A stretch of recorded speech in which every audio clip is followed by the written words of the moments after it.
घर में बंधुओं सनातन संस्कृति के धर्म ग्रंथों का निधिध्यासन होते रहना चाहिए। भगवान आदि के चित्रपट हमारे कक्षों के विविध विविध स्थानों में होना चाहिए।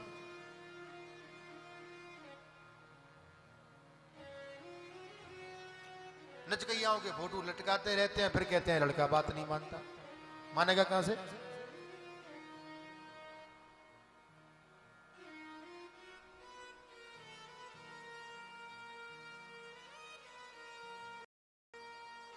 गधे घोड़े कुत्ते बिल्लियों को लटकाता हुआ देखा है साहब हमने।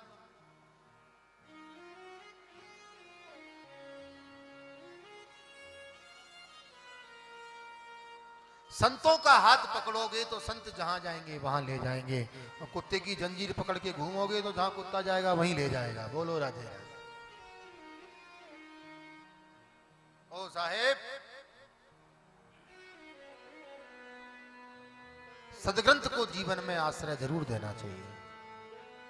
प्रत्येक साधक के जीवन में कुछ सूत्र होते हैं, उनका पालन उसको करना ही चाहिए। ध्यान रखना, प्रत्येक साधक के जीवन में यदि उसको भक्ति करना है तो सबसे पहले उसके जीवन में एक संत होना चाहिए। एक संत होना अति अनिवार्य है, जिसमें आपकी निष्ठा हो, जिसमें आपकी श्रद्धा हो। संत का हजारों करोड़ों अर्थ होंगे, पर जो हमको अपनी छोटी सी बुद्धि से समझ में आता है, जिसके सानिध्य में बैठ करके, जिसके चरणों में बैठ करके आपके मन को शांति मिले, वही संत है। बोलो राधे राधे। एक संत होना चाहिए। दूसरा, एक कंत होना चाहिए। कंत मतलब, कंत माने पति। संसार में जिसकी संज्ञा पति से की जाती है, भक्ति में उसकी संज्ञा इष्ट से की जाती है। मीरा कहती है, मेरे तो गिरधर गोपाल, ध्यान रखना, मेरे तो गिरधर गोपाल, मेरे तो गिरधर गोपाल कहने वाले हजारों हैं, लेकिन दूसरों न कोई, ये केवल मीरा कहती है। जाके सर मोर मुकुट मेरो पति सोई, ये मीरा का भाव है। भगवान हमारे हैं, भगवान हमारे हैं, भगवान हमारे हैं, ऐसा तो हजारों लोग कहते हैं, लेकिन केवल भगवान ही हमारे हैं, ऐसा केवल कुंती कहती है।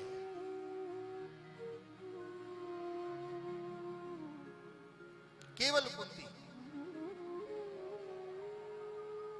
तब ठाकुर जी दौड़े दौड़े चले जाते हैं, साहब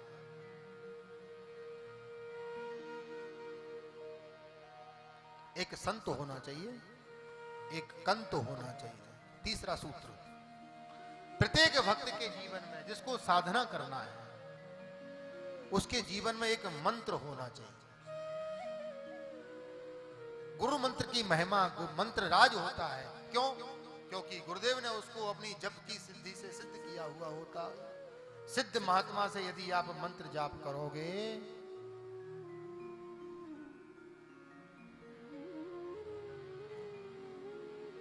सिद्ध व्यक्ति का यदि मंत्र जाप आप करोगे, तो आपके जीवन में आपका विश्वास उस मंत्र को सिद्ध करता है। ध्यान रखना, ये नहीं होता गंगा किनारे गंगा दास और जमुना किनारे जमुना दास।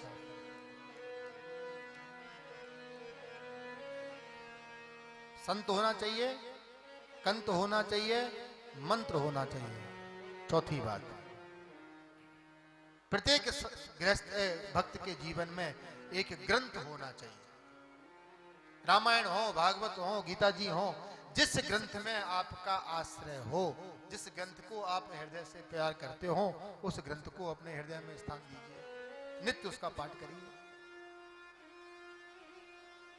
एक व्यक्ति रेलवे स्टेशन पर गया अपनी पत्नी को लेकर के, ट्रेन में आई, ट्रेन आई प्लेटफॉर्म पर, भीड़ थी तो चढ़ गया ऊपर, धक्के मुक्के खा करके कैसे भी, अंदर जाकर के चिल्ला रहा है।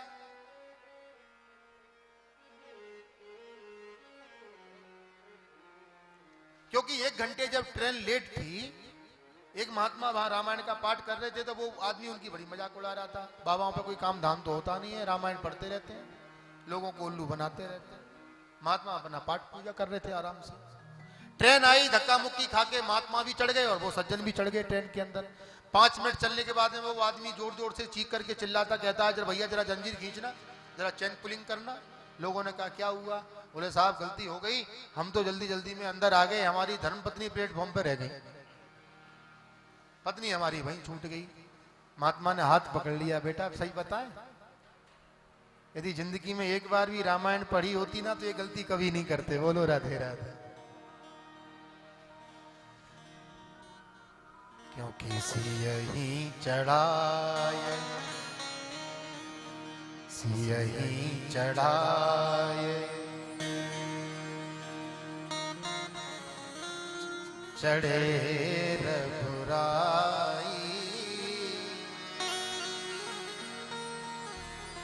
पहले जानकी जी को चढ़ाया ठाकुर जी ने नाव में, तब राम जी ने पदार्पण किया। ग्रंथ हमारे जीवन को प्रकाश देते हैं, ग्रंथ हमारे जीवन को मार्गदर्शित करते हैं।